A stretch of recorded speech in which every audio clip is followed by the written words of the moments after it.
You need to follow the rules on this aircraft or you will be removed. I will not tolerate this behavior on my aircraft. You were seen tampering with the cockpit door. Ma'am, I assure you, I did no such thing. Have you ever been told you didn't belong somewhere simply because of how you looked? Imagine walking onto a plane with a valid first-class ticket, only to have your boarding pass torn apart and your name erased from the system, all because someone decided you weren't the kind of person who deserved that seat. What would you do? Would you fight back in anger, or would you stay silent, waiting for the right moment to reveal the truth? And more importantly, if you were a passenger watching it unfold, would you stay quiet, or would you speak up? This is the story of Jonathan Pierce, a man underestimated for his hoodie and sneakers, mocked in front of strangers, humiliated by those in charge. But one calm decision, one phone call, turned the entire flight upside down and destroyed every doubt. If it were you, how would you want the story to end? Stay with us as we relive this powerful moment above the clouds. And before we begin, please like this video, share it with someone who needs to hear it, and subscribe to our channel so more voices like Jonathan's can be heard. The boarding gate was unusually quiet for a New York to Los Angeles flight on a Thursday morning. Business travelers shuffled in with their rolling cases, some sipping lattes, others glued to their phones. The cabin doors stood open, first-class passengers filing in one by one, each of them with the kind of confidence that came from believing they belonged there. Jonathan Pierce walked slowly down the jet bridge, a leather duffel over one shoulder. He wore a navy hoodie, jeans, and scuffed sneakers. Nothing about his appearance suggested status or power. In fact, more than one passenger glanced at him, then quickly looked away as if he was out of place among the tailored suits and polished heels. Jonathan felt those glances, but his face remained unreadable. Years of experience had taught him the value of silence. Inside the cabin, the light was warm, the hum of the engines low but steady. Flight attendants stood near the aisle, welcoming guests with rehearsed smiles. Jonathan stopped at seat 2A. He placed his duffel in the overhead bin and eased down into the wide leather chair. For the first time that morning, he allowed himself to exhale. Then came the voice, sharp, cold, cutting through the air like a blade. "Sir," a woman's voice said, "that seat isn't for people like you." Every sound around them seemed to pause, the clicking of overhead bins, the shuffle of coats, even the soft laughter of other passengers. All went quiet. Jonathan turned his head slowly. The speaker was Madeline Cross, the lead flight attendant. Her blonde hair was pulled into a perfect bun, her uniform crisp, her posture stiff, her lips curved into something between a smile and a sneer. The tone in her voice wasn't professional, it was personal. Jonathan studied her for a long second, eyes calm, unreadable. He didn't move. Madeline's stare hardened. She took one step closer, lowering her voice, but not softening it. "First class isn't charity. You need to move." A ripple spread through the cabin. A man in a gray blazer shifted uncomfortably in his seat. A woman angled her phone slightly, pretending to scroll, but already recording. Someone whispered, "Did she just say that?" Jonathan's hand rested lightly on the armrest. He felt the cool leather under his palm. He could feel the weight of the entire cabin pressing down on him, waiting for his reaction. His instinct screamed to stand up, to challenge her, to demand respect. But another voice, calmer, wiser, echoed in his mind. His mother's voice, years ago. "There will be times they will try to erase you. John, the question is, will you let them, or will you let the truth speak for itself?" So he stayed seated, silent. Madeline tilted her head, as though annoyed at his calmness.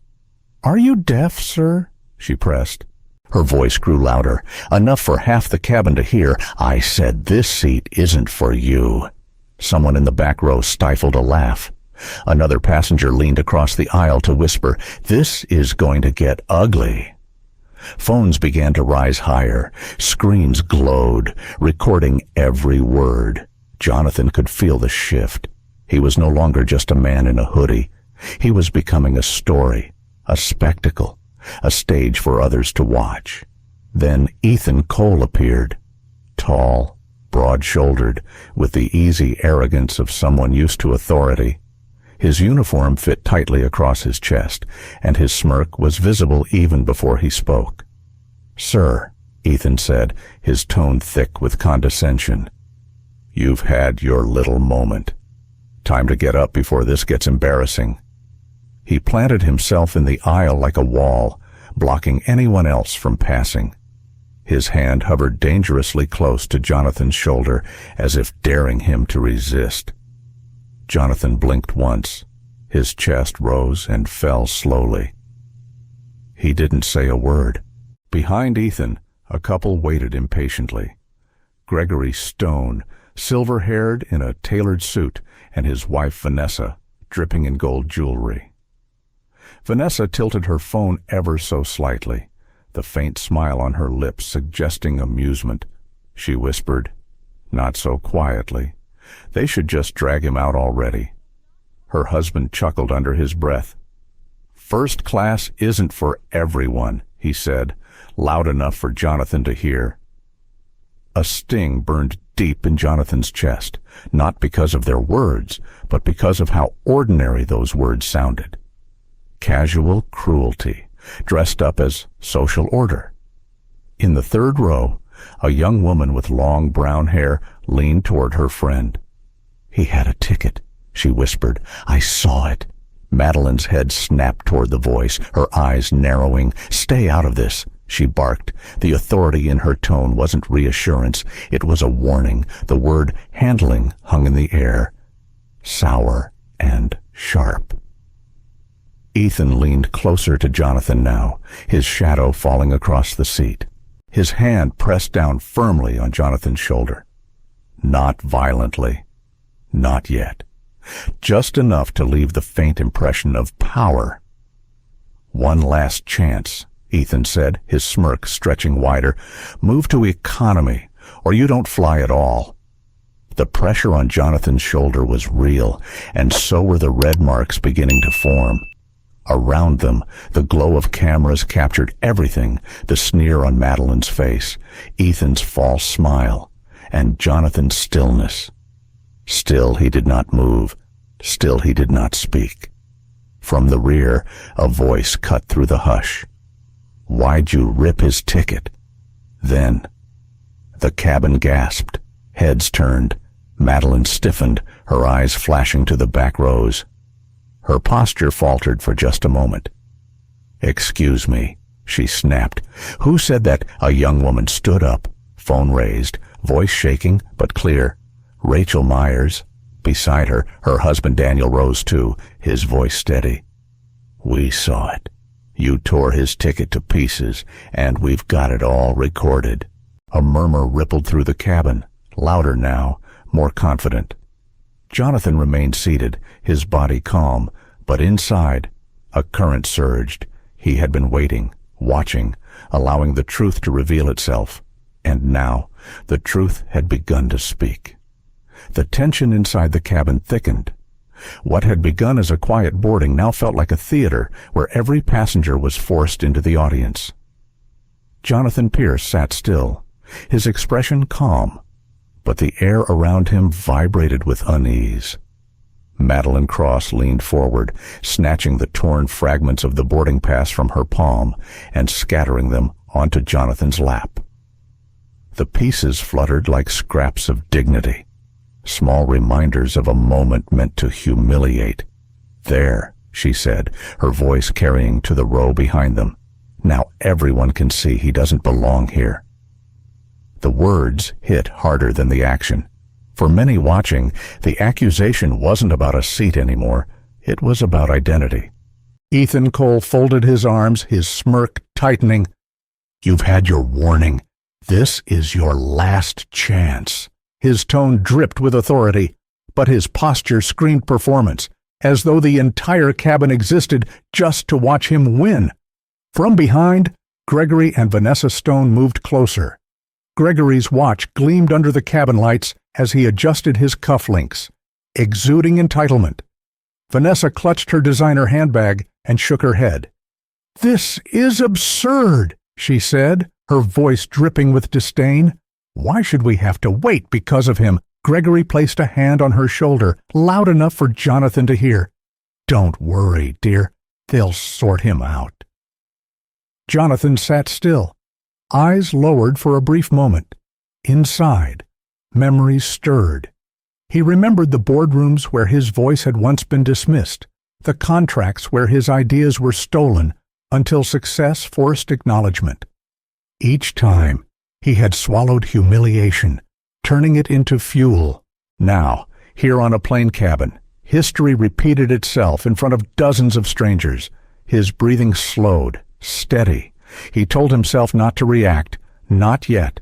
Madeline's patience wore thin. She snapped her fingers toward Ethan. "Escort him out.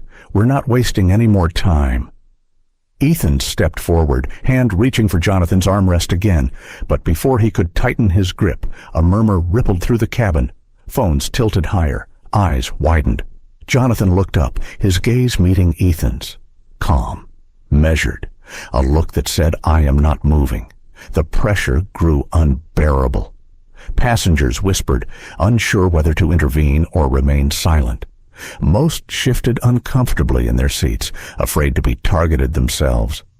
A few, however, clenched their fists, anger simmering in row 3. Vanessa Stone rolled her eyes dramatically.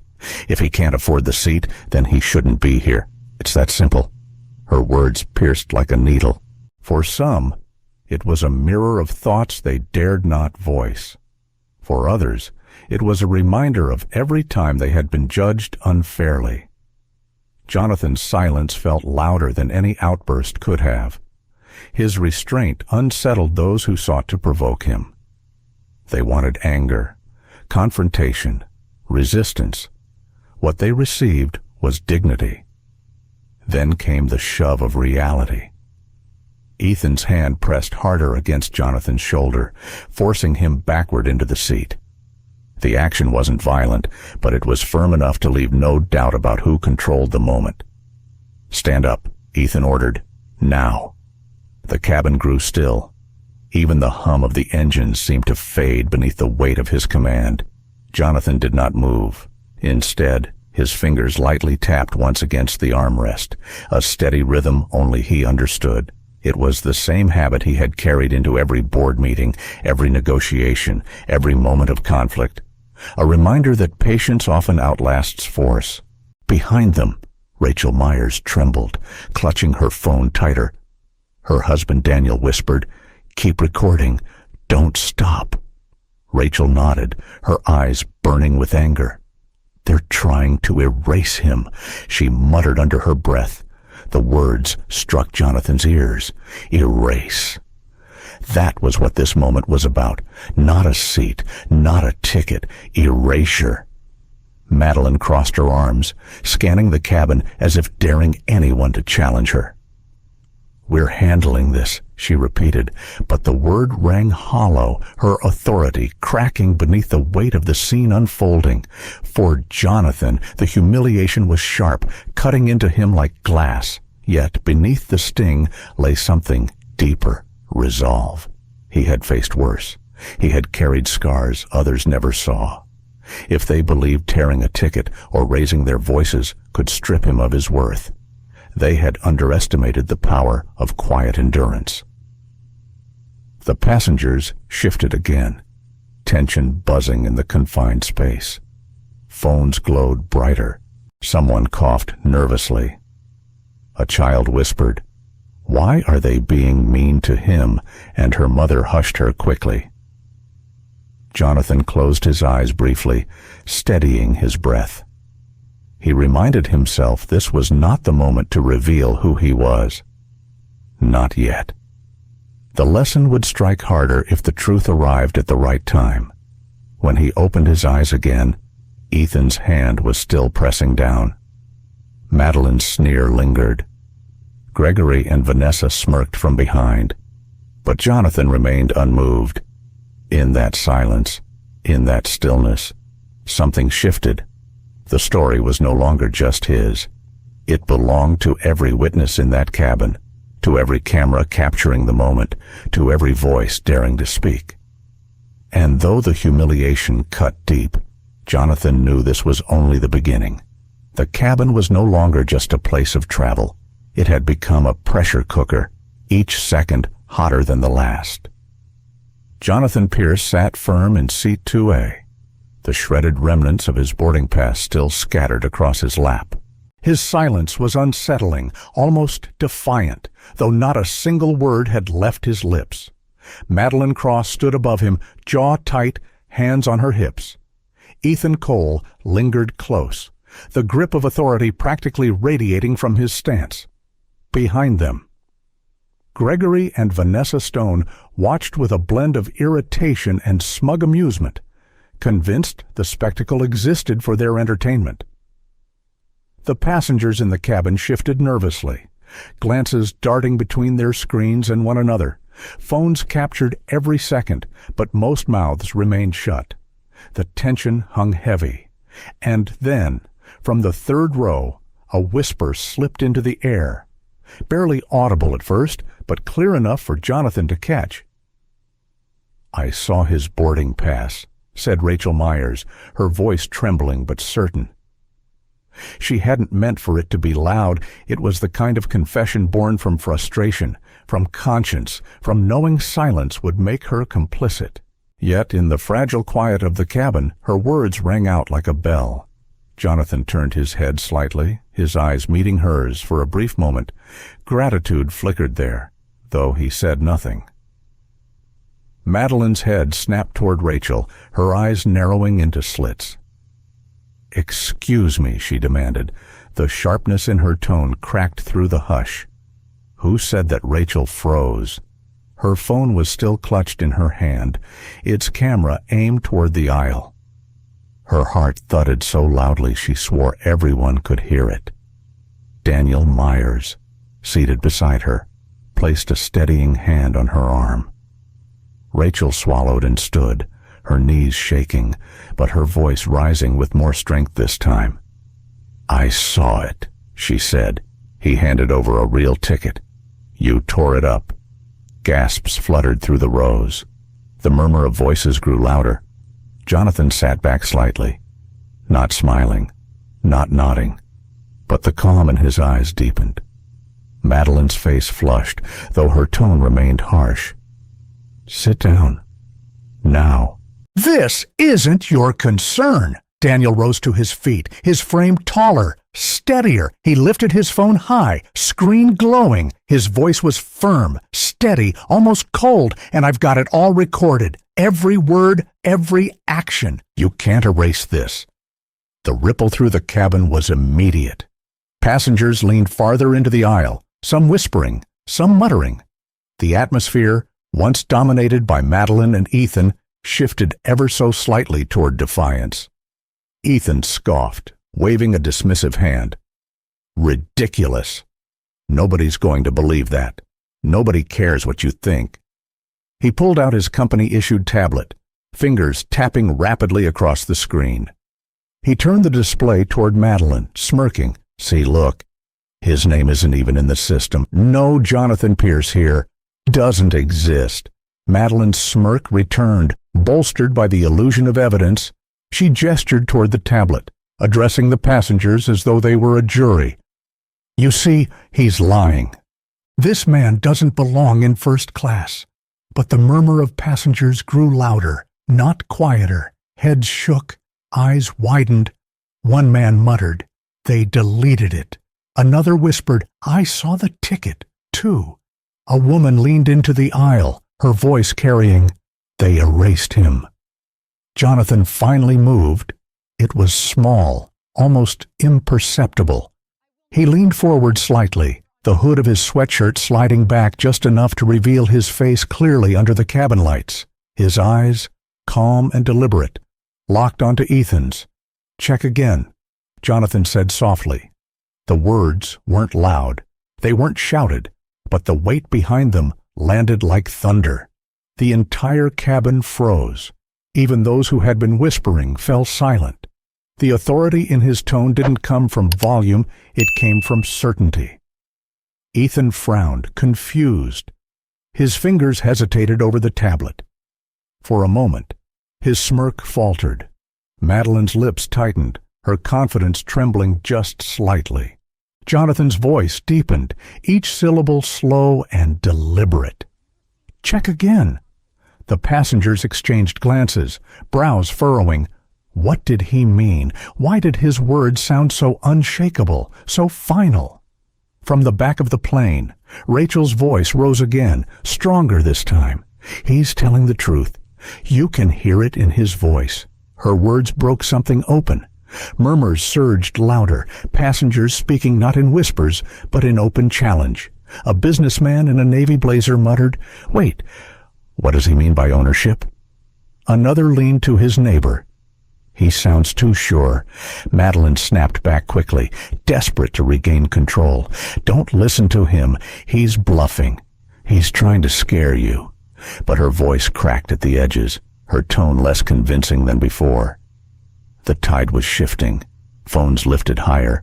Cameras caught every angle, not just Jonathan's calm, but the unraveling confidence of the crew. Jonathan tapped his finger once against the armrest, the same rhythm he had carried since the start. Calm, patient, waiting. He didn't need to shout. He didn't need to explain. He only needed to wait for the moment when truth, undeniable and sharp, would break through the lies. And in that instant, as the eyes of the cabin turned more toward him than toward the crew, Jonathan knew the story was no longer about humiliation. It was about revelation. The atmosphere inside the cabin had shifted into something raw and unstable. Passengers were no longer simply curious, they were restless, their voices threading into a hum of disbelief and anger. What should have been a smooth flight to Los Angeles was unraveling into a stage of power and prejudice. Jonathan Pierce remained steady in his seat, though the remnants of his torn ticket still lay across his lap like scattered evidence. His gaze stayed locked on Ethan Cole, who clutched the company tablet as though it was a shield. "His name isn't here," Ethan repeated, his smirk now forced. "You all see it. He's not in the system." Madeline Cross straightened, seizing on Ethan's words. "This man doesn't belong here. He's disrupting the flight. We have rules, and those rules exist for a reason." But her voice cracked with an edge of desperation. She could feel the crowd's mood changing, feel their confidence waning. The passengers were no longer convinced. They were questioning, and once doubt began to spread, control slipped away. Vanessa Stone sighed theatrically from behind, shaking her head as though she were the true victim of the ordeal. "This is ridiculous," she declared. "Why should paying customers like us be delayed by someone who clearly can't follow the rules?" Her husband Gregory leaned forward, his tone dripping with contempt. "There are places for people like him, and it isn't here." The words struck Jonathan like old wounds reopened. He had heard them before, in boardrooms, at country clubs, whispered on the edges of conferences where his presence was tolerated but not welcomed. But hearing them here, in front of strangers, cut deeper than he expected. He closed his eyes briefly. Inside, a storm churned. He thought of the years spent climbing ladders others tried to pull away. He thought of the silent battles fought in rooms where he was underestimated, dismissed, or ignored. He thought of his father's voice, reminding him that dignity is the only weapon they cannot take unless you surrender it. Jonathan opened his eyes again. Calm returned to his expression, even as the fire inside burned brighter. Rachel Myers gripped her phone tighter, her knuckles white. "This isn't right," she whispered to Daniel. "They're trying to erase him like he doesn't matter." Daniel's jaw clenched, his voice low but steady.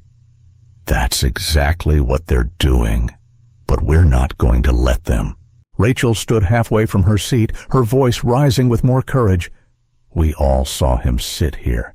We all saw his ticket before she ripped it up." Her words cracked open the silence. Murmurs spread again, louder now. Passengers looked at each other with wide eyes, some nodding, some whispering their agreement. Ethan scoffed, raising the tablet higher as if it were undeniable proof. "You people don't get it. The system doesn't lie. If his name isn't here, he isn't supposed to be here." But doubt crept in. A man in a navy blazer leaned into the aisle, muttering, "Systems can be manipulated. If she tore his ticket, what else could they do?" Another voice chimed in, sharper, angrier. "I saw it too. His name was there. They erased him." Madeline's posture stiffened, her hands curling into fists at her sides. She was losing them, and she knew it. "Enough!" she snapped. "Phones away. Everyone sit down and mind your own business." But the command rang hollow. People weren't shrinking back into silence anymore. They were leaning in, watching closely, defying her with their very presence. Jonathan remained quiet, his hand resting on the armrest, fingers tapping a steady rhythm. Each tap echoed like a reminder, not yet, not yet, but soon. Ethan bent lower, his face inches from Jonathan's. "Look," he hissed, "you've embarrassed yourself enough. Don't make this worse. Stand up, or I'll have security drag you out."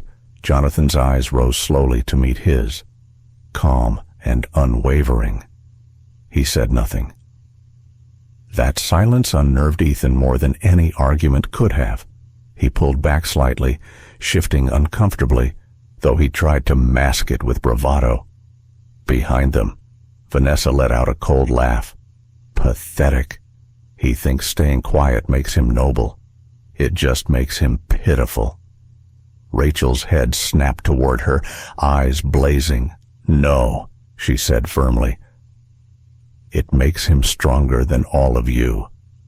The words hung heavy in the cabin, raw with truth. Jonathan felt them settle deep inside, not as validation, but as a reminder that people were beginning to see. Madeline's voice rose higher, shriller now.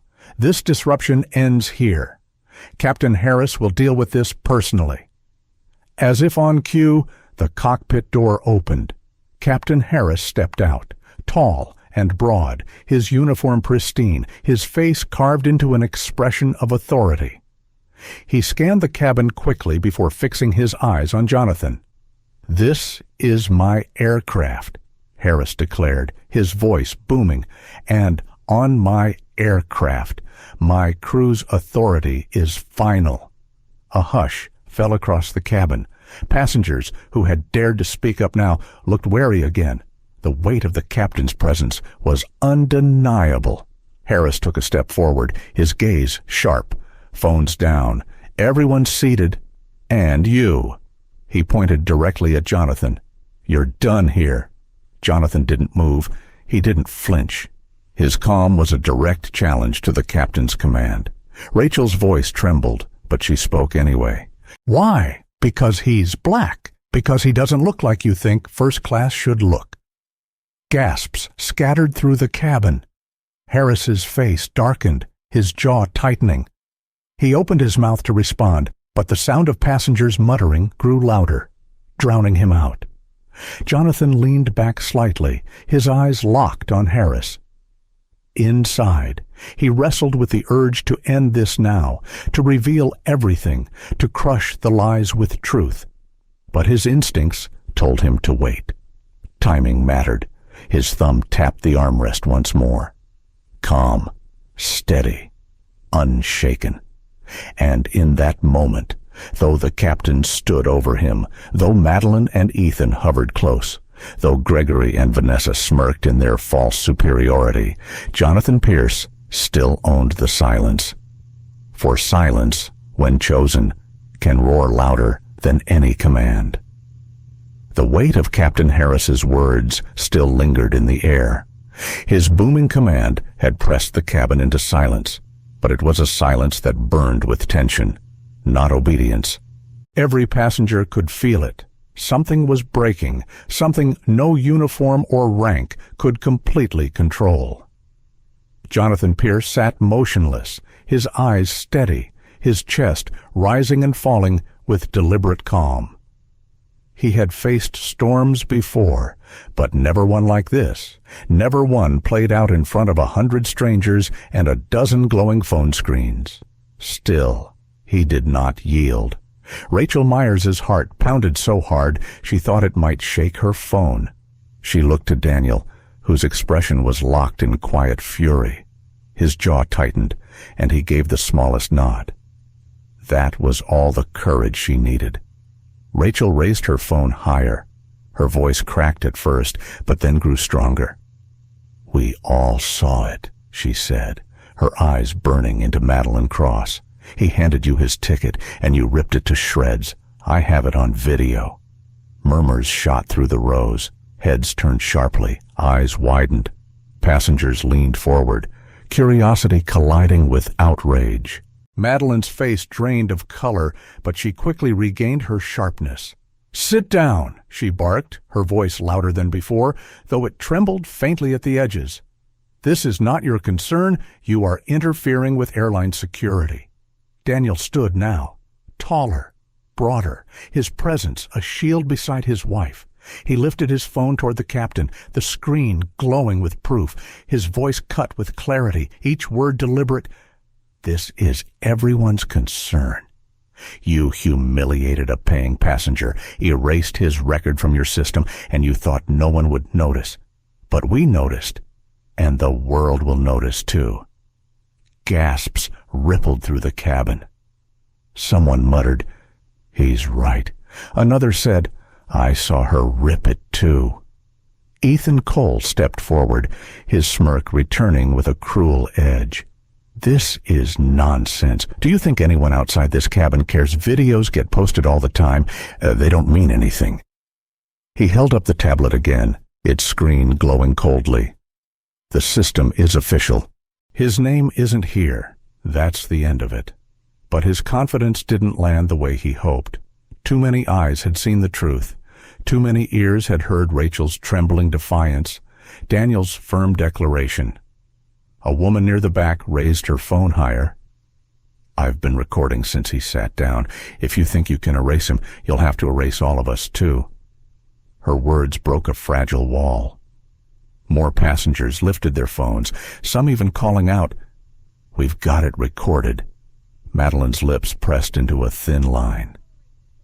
She looked to Captain Harris for reinforcement, but even he hesitated. His eyes swept over the cabin row after row of defiant passengers, no longer cowering, but standing their ground. The authority he wielded a moment ago no longer felt absolute. Jonathan breathed slowly, watching the tide turn. He felt a mixture of pride and heaviness, pride that strangers were brave enough to speak, heaviness that it had taken so much cruelty for them to find their voices. Inside, he wrestled with the urge to reveal himself now, to end it all with the truth of who he was. But he reminded himself again, timing mattered. Truth revealed too soon could be brushed aside as arrogance.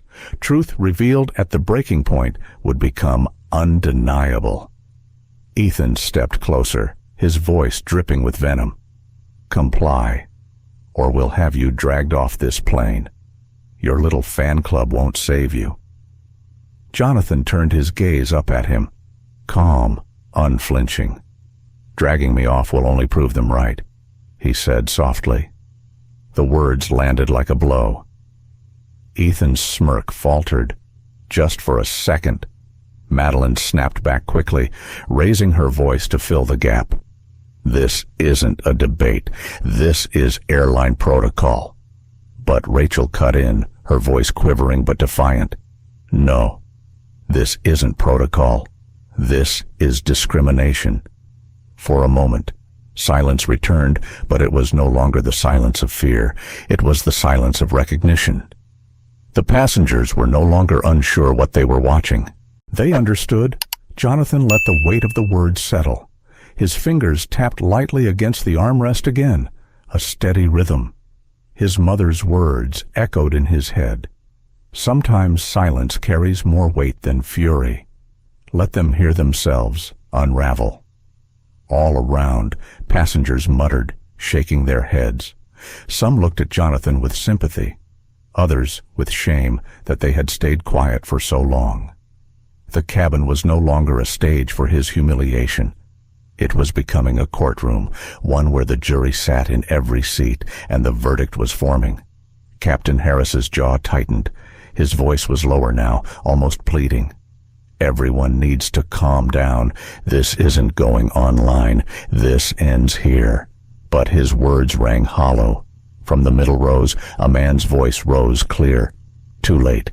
It's already online. The cabin buzzed with shock. Madeline froze. Ethan's eyes darted nervously. Even the stones shifted uneasily, their smugness faltering. Jonathan's calm deepened.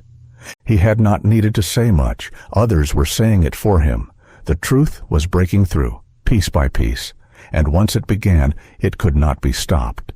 The murmurs in the cabin grew restless, spilling into open defiance. Phones pointed upward like tiny beacons, their lenses recording not just the humiliation of one man, but the unraveling of authority itself.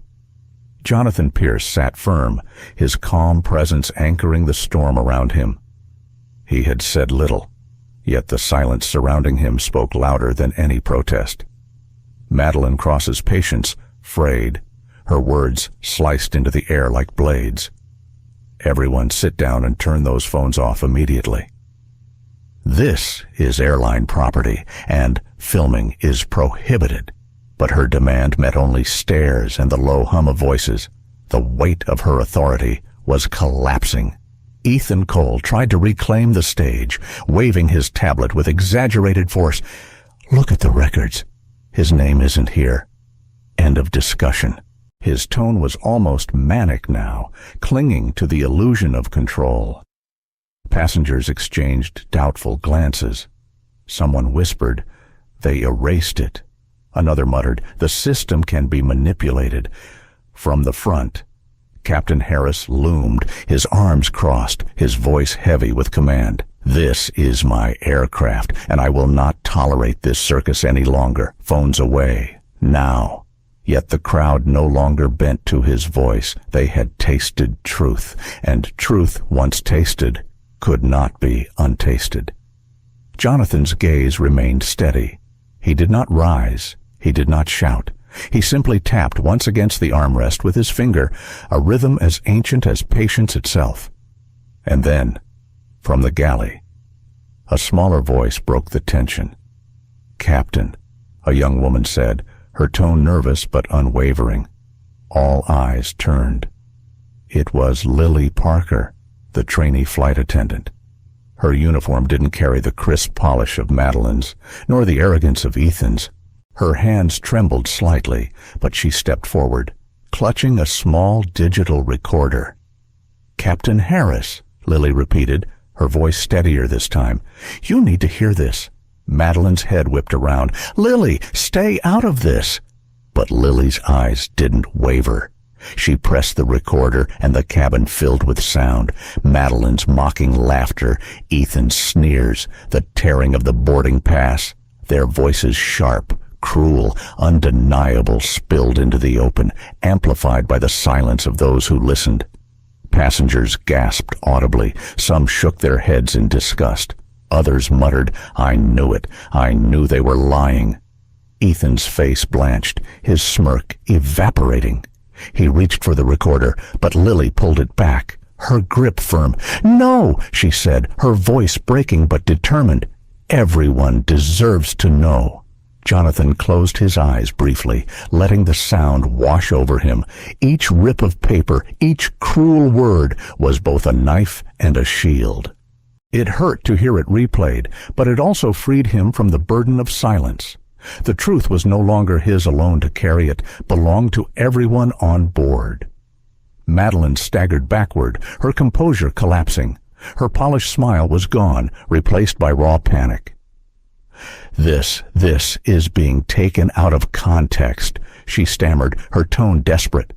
But no one believed her.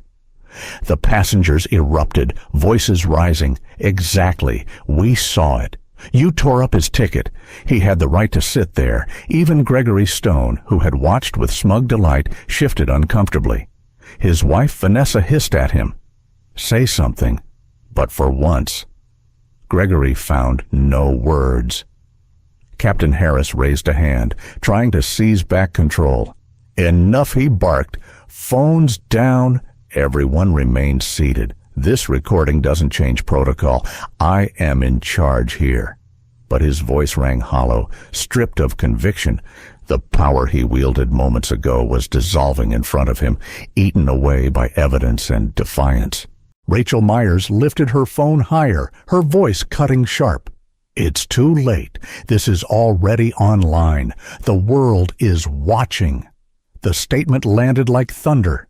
Ethan's tablet slipped from his grasp, clattering to the floor. Madeline covered her mouth with trembling hands. Harris froze, his posture rigid but fragile, like a wall ready to crack. Jonathan finally opened his eyes, turning his gaze toward Lily. The young woman's face was pale, her hands still shaking, but she met his look with quiet strength. "Thank you," Jonathan said softly. His voice was low, but the gratitude in it filled the cabin. Lily nodded, tears threatening her eyes. This wasn't protocol. This was wrong. This was discrimination. Her words cut deeper than the recording itself, spoken from within the crew. They carried weight no passenger could deny. The crowd erupted in agreement. "Exactly, we all saw it. He had a ticket." Jonathan breathed deeply, his chest steady. Inside, he felt a mix of emotions: pain for the humiliation he had endured, pride for the courage others had shown, and resolve for what he knew must come next. He was ready, but he would wait. Timing mattered. Captain Harris tried once more, his voice breaking with strain. "Everyone calm down. Phones away. This will be handled internally." But no one listened. The tide had turned completely. The cabin no longer belonged to him, or to Madeline, or to Ethan. It belonged to the truth, to the witnesses who refused to stay silent, to the passengers who had chosen defiance over complicity. Jonathan remained seated, his silence no longer passive, but commanding. He had not lifted a hand, had not raised his voice, yet the cabin bent around him like orbit to gravity. The evidence had spilled out like poison, and now no one could pretend not to see.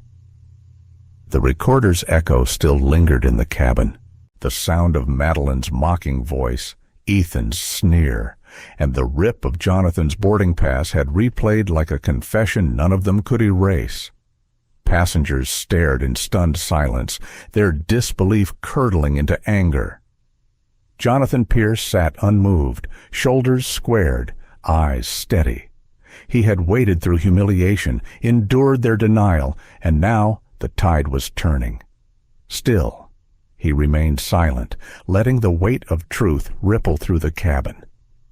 Ethan Cole's jaw tightened, but his bravado crumbled. His voice, once smug, came out thinner. This doesn't prove anything. You can't just..." He cut himself off, hearing the weakness in his own tone. Madeline Cross tried to recover, forcing a smile that trembled at its edges. "Ladies and gentlemen, this is a misunderstanding. We'll resolve this quietly. Please put your phones away so we can continue our flight." But the passengers were done obeying. The glow of screens multiplied, phones raised higher, recording not just Jonathan, but the unraveling of those who had mocked him. Jonathan lifted his chin at last, his eyes fixed on Ethan. The silence stretched, heavy, commanding. Then, for the first time since boarding, his voice carried across the cabin. "Check again," he said. The words were calm, but the tone was unshakable. The cabin froze. Ethan frowned, confused, his fingers twitching over the tablet. Madeline scoffed, though her smirk wavered. "We already checked. His name isn't there." "He's bluffing." Jonathan leaned forward slightly, his voice deeper, firmer, like stone pressing into the air. "Check." Again. Every passenger felt the shift. It was no longer a plea, it was a command.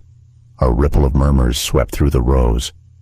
Rachel Myers whispered to Daniel, "He's so certain. It's like he knows something they don't." A businessman leaned into the aisle, eyes narrowing. "He's not bluffing. Look at him." Ethan's fingers hovered uncertainly over the tablet. For the first time, doubt crept into his eyes. Madeline snapped at him, desperate. "Don't waste time. He doesn't belong here." Jonathan's gaze didn't leave Ethan. His tone sank lower, each word deliberate, measured, under ownership. The word landed like a spark on dry wood. Murmurs exploded instantly. Passengers traded startled looks, brows furrowed, voices overlapping. Did he say ownership? What does that mean? Wait, what kind of ownership? Ethan swallowed hard, his confidence faltering. The tablet shook faintly in his hands.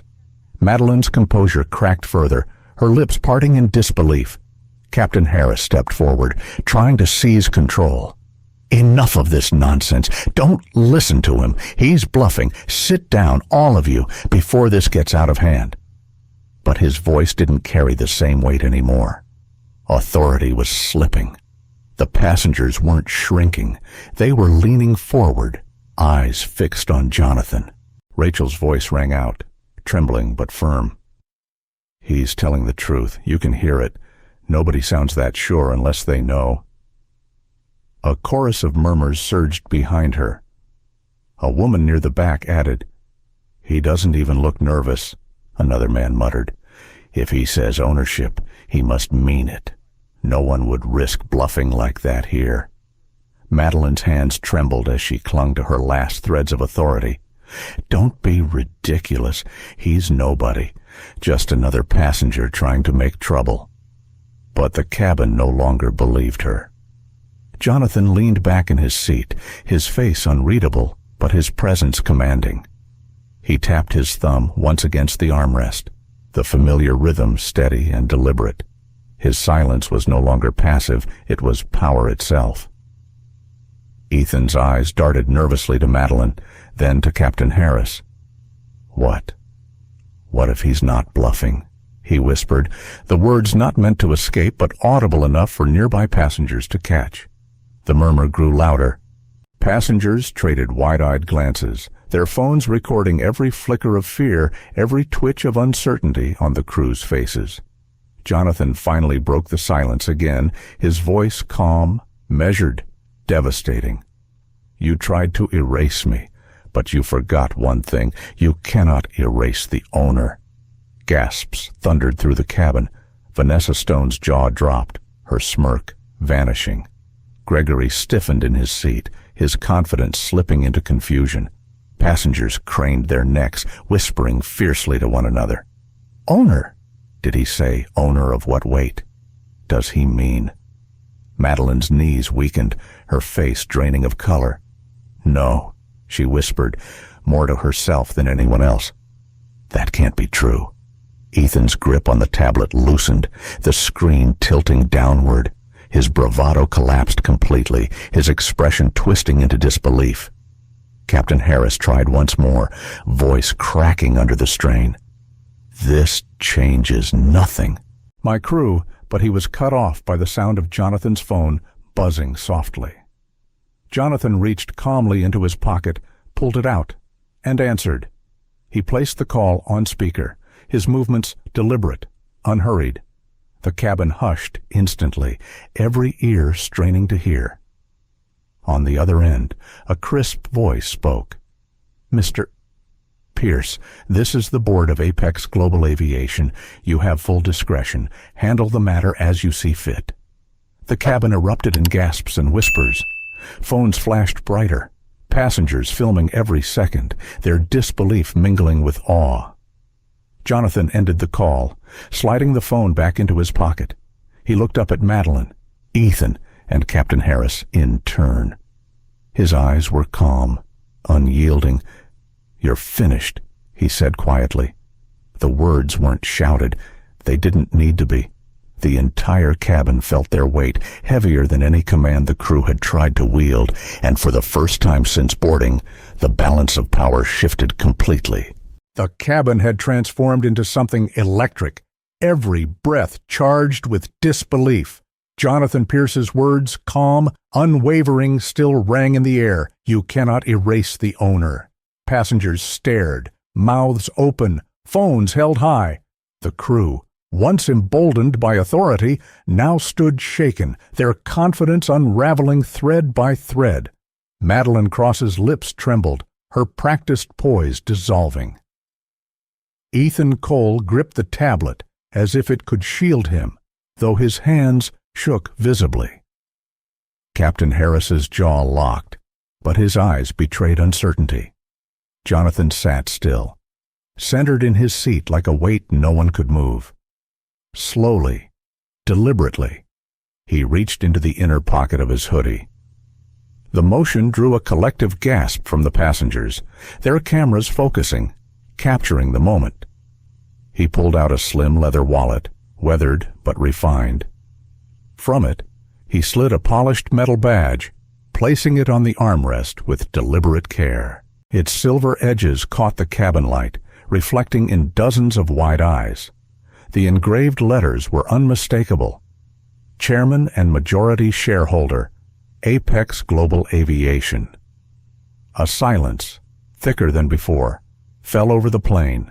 Then came the eruption, gasps, shouts, the shuffle of passengers leaning into the aisle to see. He owns the airline. They tried to throw out their own CEO. Oh my God. Madeline staggered back, her legs nearly buckling. That can't be, she whispered. Her hands clutched at the seat back for support. Ethan's face drained of all color.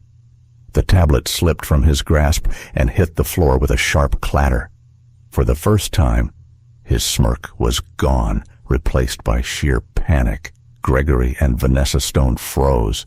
The smugness that had carried them melted away instantly.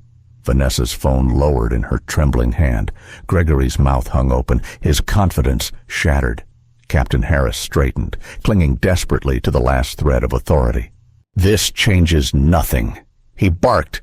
"My crew follows my orders. This is my aircraft." But his voice cracked. The words rang hollow. The cabin was no longer his. Jonathan's gaze cut through him, sharp and unyielding. He tapped the badge once with his finger, the same steady rhythm he had carried from the beginning. His voice, low and even, carried more weight than Harris's shout. It was never about a seat, Jonathan said. It was about respect. The cabin erupted again, not with chaos, but with applause. Passengers clapped, some cheering, some crying out in vindication. Phones captured every angle, every reaction. The truth had landed, undeniable and final. Rachel Myers's eyes filled with tears. She gripped Daniel's arm, whispering, "I knew it. I knew he wasn't bluffing." Daniel's voice shook, but it carried pride. He didn't just prove them wrong, he proved all of us right. Lily Parker stood frozen near the galley, her recorder still in hand. Relief washed over her face, tears glistening. She had risked everything, but now vindication had come. Madeline tried to speak, her voice breaking. "Please, this was a mistake, a misunderstanding." Jonathan's gaze locked onto her, calm but cutting. "It wasn't one mistake," he said. "It was every choice you made when you thought no one would hold you accountable." Her lips quivered. No words came. Ethan's shoulders slumped, his bravado gone entirely. He muttered something under his breath, but no one cared to listen. Captain Harris clenched his fists, but his authority had already evaporated. Even the passengers who had once hesitated to interfere now stared at him with disdain. Jonathan's phone buzzed again. He answered, pressing speaker so all could hear. Mr. Pierce, the crisp voice of the Apex Global Aviation board member said, "This is confirmed. You have full discretion, effective immediately. Those responsible are terminated." Gasps surged again, followed instantly by clapping, louder and louder. Some passengers stood to applaud, their cheers breaking through the tension. Madeline collapsed into the nearest seat, her face pale, her hands trembling. Ethan buried his face in his palms, shaking his head in disbelief. Captain Harris froze, unable to respond. Jonathan ended the call calmly and returned his phone to his pocket. He scanned the cabin, his expression still composed, almost serene. "You're finished," he said softly. The words were final. They weren't shouted. They didn't need to be. Their weight settled over the cabin like a gavel striking down in court. Rachel lifted her phone higher, capturing every second, her voice breaking with emotion. "The world is going to see this." Applause roared through the rows, voices uniting, some passengers whistling, others shouting encouragement. The atmosphere that had begun with humiliation had now turned into vindication, a surge of justice witnessed by everyone on board. Jonathan leaned back into his seat, his thumb tapping once more against the armrest, not in defiance this time, but as a steady reminder. He had endured the storm, and he had won, not through anger or force, but through the power of truth and timing. For the first time since boarding, the cabin belonged to him. The applause thundered like a tide, crashing against every corner of the cabin. For a long moment, the sound swallowed everything, the fear, the shame, the weight of humiliation that had once hung heavy in the air. Jonathan Pierce sat unmoved, his calm presence steadying the chaos. His silver badge glinted softly on the armrest, a reminder of authority no one could deny. When the clapping softened, Jonathan leaned forward, his eyes sweeping across the cabin. His voice, though calm, carried an unmistakable finality. "Those who mocked, who tore, who erased, are done." The words hung heavy. Madeline Cross let out a choked sob, her once polished demeanor broken beyond repair. "Please," she whispered, don't do this. It was one mistake. Just one. I've given 15 years to this airline." Jonathan's gaze did not soften. His tone remained steady, a balance of empathy and justice. "It wasn't one mistake, Ms. Cross. It was every choice you made when you believed no one would hold you accountable. Respect isn't something you perform when the cameras are rolling. It's revealed when you think no one is watching." Madeline's lips trembled, her head bowing low. For the first time, the woman who once sneered now looked small, almost invisible. Ethan Cole sat slumped in his seat, eyes bloodshot, his voice barely audible. "We were just following protocol," we thought Jonathan's reply cut clean. "Protocol doesn't tear tickets. Protocol doesn't erase names. You didn't follow procedure. You followed prejudice." Gasps rippled through the passengers. Many nodded, muttering in agreement. Rachel Myers squeezed Daniel's hand, whispering, "He's right." They knew exactly what they were doing. Captain Harris stepped forward, his voice sharp, grasping for control. "Enough. My crew answers to me. Not to you, not to this mob. This aircraft is still under my command." Jonathan's eyes met his with quiet force. "You are right about one thing, Captain. This is your aircraft, and your leadership made this possible. When authority is used to shield misconduct, it is complicit in that misconduct." The captain flinched, his jaw tightening, but he found no words. Jonathan's phone buzzed again. he answered calmly, putting the call on speaker. The voice of another Apex Global Aviation Board member echoed through the cabin. Mr. Pierce, the board stands behind your decision. The crew members responsible are hereby suspended, pending permanent dismissal. And Captain Harris is relieved of duty, effective immediately. A stunned hush filled the cabin. Then cheers erupted, louder than before. Passengers clapped and whistled, their voices blending into one thunderous sound. Captain Harris stood frozen, the color draining from his face. His lips parted as if to protest, but no sound emerged. He turned stiffly, retreating toward the cockpit, his authority shattered. Madeline covered her face with both hands, sobbing quietly. Ethan buried his head in his arms. Their collapse was no longer spectacle, it was consequence. Jonathan ended the call and looked toward the passengers. His voice softened, no longer directed at the guilty, but at everyone who had borne witness. Today, it was me. Tomorrow, it could be you. Dignity does not belong to a uniform, or to wealth, or to position. It belongs to every human being, and when it is denied, we all lose something. His words fell like stones into still water, sending ripples through every heart. Some passengers bowed their heads in thought. Others wiped away tears they hadn't realized were forming. Rachel's voice rang out, strong with emotion. Thank you for standing, for not letting them win. Jonathan shook his head gently. I didn't stand alone. You, Rachel, Daniel, Lily, you chose to speak when silence would have been easier. That is the power that changes things. One voice is fragile, but together, voices become unshakable. Lily Parker stepped forward, her eyes wet with tears. Her voice trembled, but conviction held it steady. I was afraid, but I couldn't stay silent. Not anymore.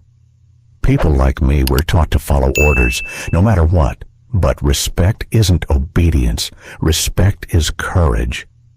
The cabin fell quiet, her words resonating with an unexpected depth. Jonathan looked at her, his tone warm for the first time. You showed more leadership today than those who wore the title. Don't forget that. Lily's tears spilled, but her smile carried relief, even pride.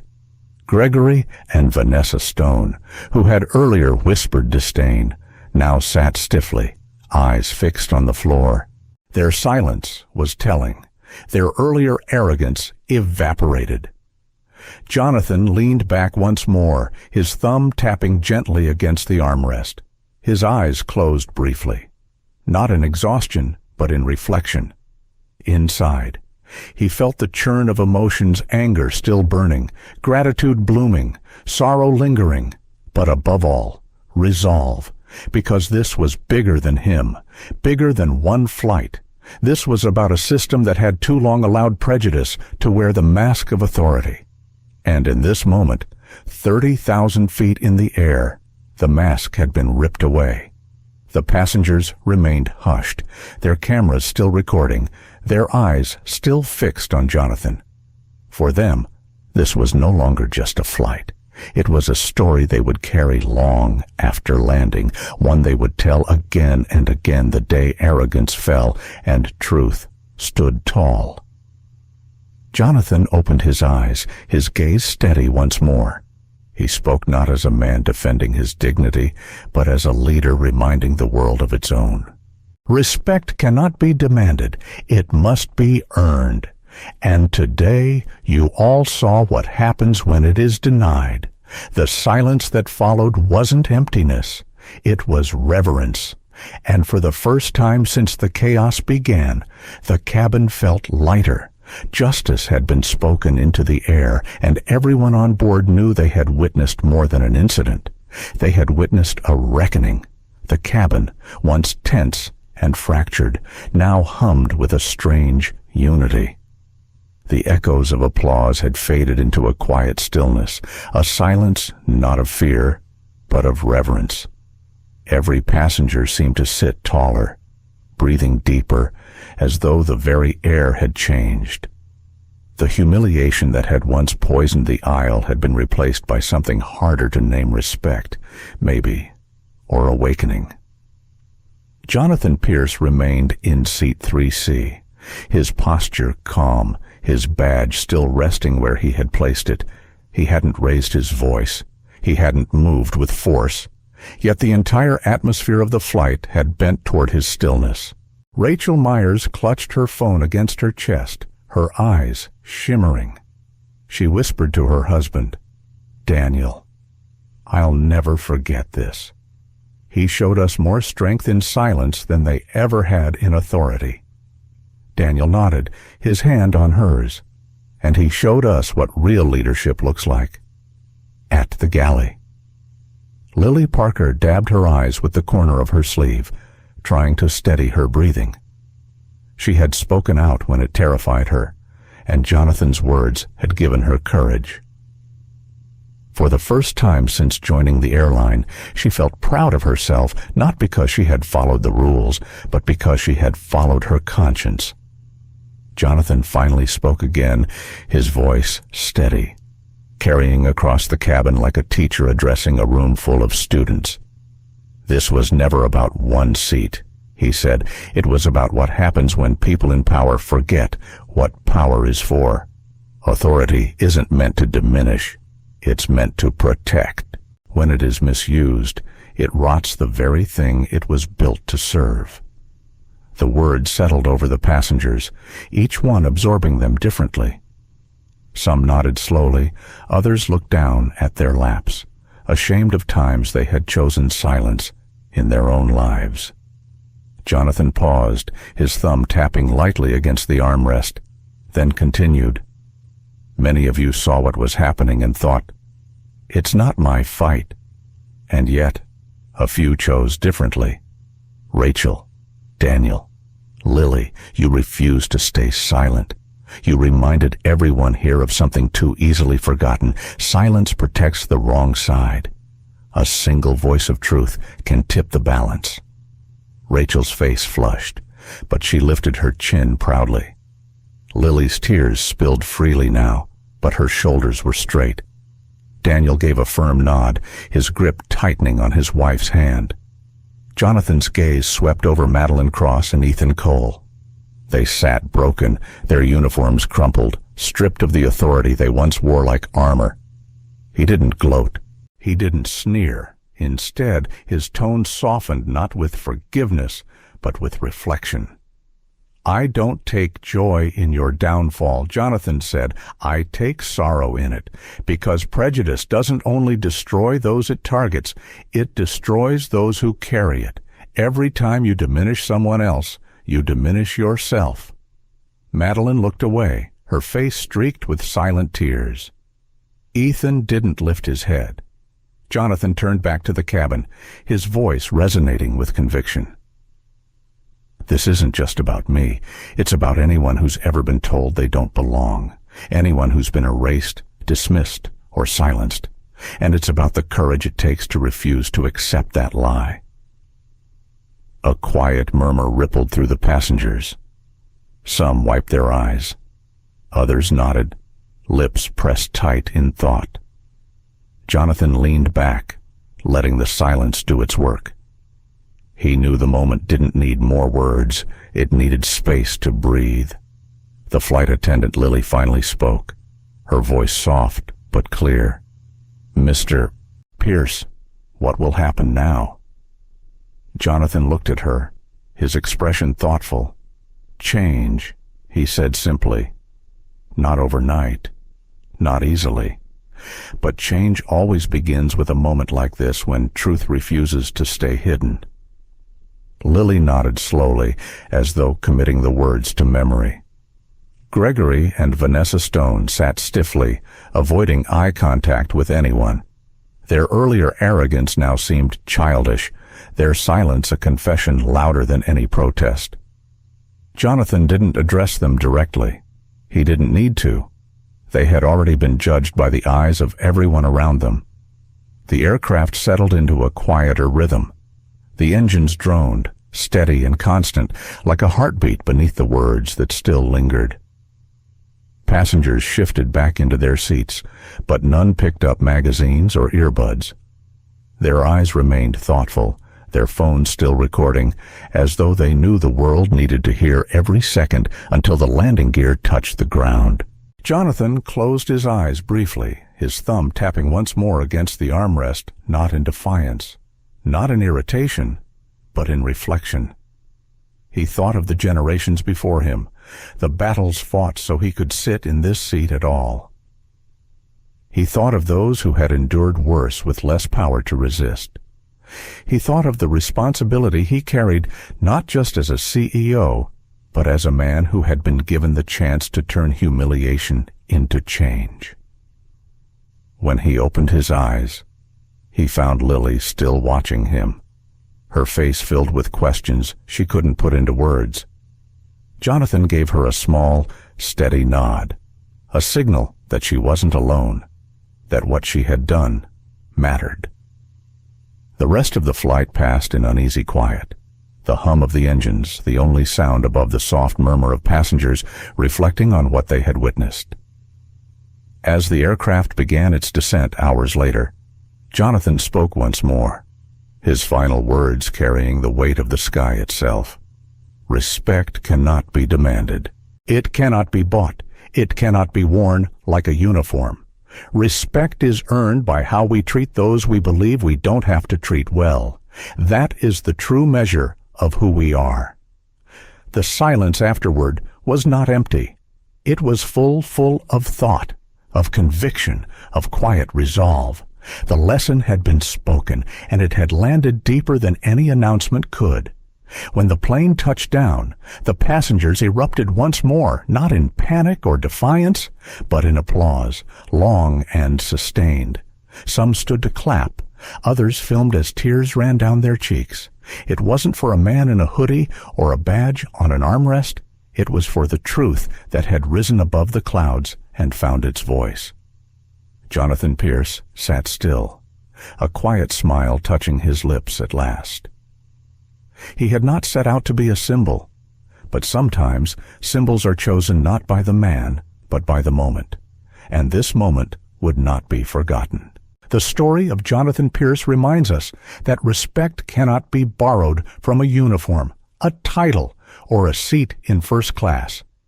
It must be earned, moment by moment, through the way we treat others, especially when no one is watching.